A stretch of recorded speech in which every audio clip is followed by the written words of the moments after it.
Villain টিলেন young ভিলেনের character করো, ওটাও তো একটা হিরোর মতোই। ইয়াং ভিলেন তো হিরোইনের সাথেই প্রেম করে, ওটাই করো তুমি। মানে সে সব মানুষের ভিতরে নায়ক জন্মগ্রহণ করে, কোনো মানুষের ভিতরে জন্মগ্রহণ করে না। অনেক মানুষকে আমরা সমাজে দেখি বা আমাদের আশেপাশে দেখি, তারা খারাপ কাজ করছে, যেটা আমরা করি, কিন্তু সেও নিজেকে কিন্তু নায়কই মনে করে। সে নিজেকে কখনো মনে করে, তাকে জিজ্ঞেস করেন যে সে বলে যে না আমি তো নায়ক। তো এখন হ্যাঁ, তো নায়ক তো আমার আসলে কি ক্যারেক্টারে যাওয়াটার যে ব্যাপারটা, সেটা হলো অনেক আগের ঘটনা। ধরেন আপনার আমার ফিল্মের পোকাটা মাথায় ঢুকে 93-94 সালের দিকে, তখন আমি র্যাম্প মডেল হিসেবে কাজ করছি প্রচুর।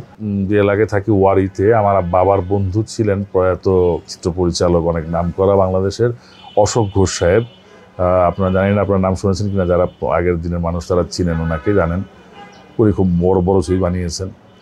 তো উনার কাছে যখন আমি গেলাম, তো উনি বললো চলো তোমাকে একজনের কাছে নিয়ে যাই, দেখি উনি কি বলে, তার আগে তুমি কিছু ফটোশ্যুট করো। তো তখন আমাদের আরেকজন সাংবাদিক ছিলেন ছায়াছন্দের আওলাদ ভাই, উনি গেছেন প্রয়াত আওলাদ ভাই। উনি আমার অনেকগুলো ছবি তুললেন, বিভিন্ন ড্রেসে, বিভিন্ন অ্যাঙ্গেলে, সানগ্লাস পরিয়ে, জ্যাকেট পরিয়ে, গেঞ্জি শার্ট, বিভিন্ন ছবি টবি তুললেন। প্রায় 2-3টে অ্যালবাম ভরে গেল। তো এরকম ছবি অশোকদাকে দেখালাম। তো উনি অশোক ঘোষ সাহেব উনি আমাকে নিয়ে গেলেন এহতেশাম দাদুর অফিসে। তখন ওনার অফিসটা হলো বিজয়নগরে। তো গেলাম, উনি ছবিগুলো দেখলেন, খুব মনোযোগ দিয়ে ছবিগুলো দেখলেন, কেটে কেটে চোখ দেখেন, গাল দেখেন, এভাবে দেখে দেখে উনি বললেন যে অশোক তোমার খুব ঘনিষ্ঠ। বলছে যে অশোক বলছে যে হ্যাঁ, সে ফিল্মে যদি কাজ করতে চায় তাহলে ওকে অন্য কোনো রোলে ট্রাই করতে বলো, হিরো হবে না ওকে দিয়ে, মানে হিরো টাইপের চেহারা না ওর। তো মনে মনে কষ্ট পেলাম, চিন্তা করলাম তাহলে কী করা যায়। তুমি ইয়াং ক্যারেক্টার করো, ওটাও তো একটা হিরোর মতোই।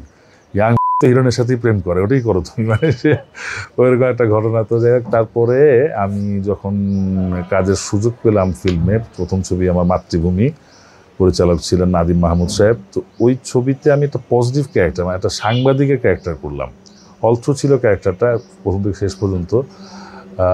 তো ওটা বেশ আলোচিত হলো, কারণ আমি যেহেতু মঞ্চে কাজ করেছি, তত সফট ক্যারেক্টার আমার একটা অভ্যাস ছিল করার, কান্নাকাটির বা এটি।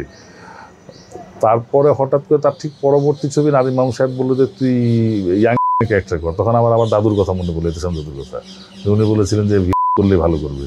তো আমি রাজি হলাম, তারপর থেকে করা শুরু করলাম। আর আমাদের ইন্ডাস্ট্রিয়াল ট্রেন্ড হচ্ছে, মানে তখন ছিল, এখনও আছে মোটামুটি, মানে যে যে ক্যারেক্টার করে প্রডিউসার এবং ডিরেক্টর ওইভাবেই তাকে চিন্তা করে, অন্যভাবে চিন্তা করার অবকাশ থাকে না, হয়তো বা তারা চেষ্টাও করেনি এরকম।